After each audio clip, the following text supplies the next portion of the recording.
डहक उठेला जब घड़ी भीतर से जाला मन बिगड़ उठेला जब घड़ी सच में का 1 2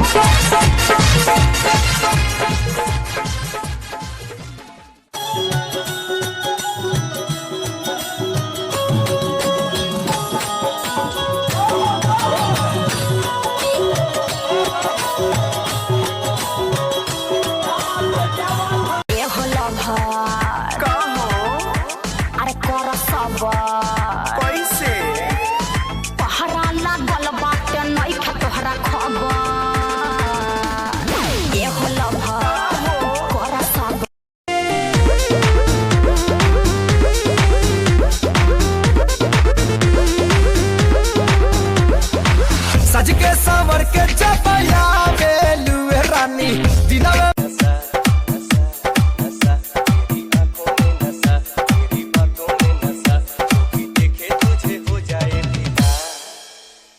बड़ा जालीदार तोहार कुर्ती ओ बड़ा जालीदार सोचल सपना हाँ हाँ सोचल सपना के आगी में जार दे जहिया आई बारात ता डोली में गोली मार दे।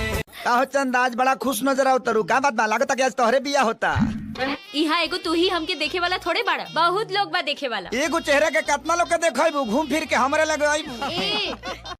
ए जान एगो बात सुन लो ह का एगो खुशखबरी बा। खुशखबरी का बा बोला ना। हमार शादी सेट हो गई।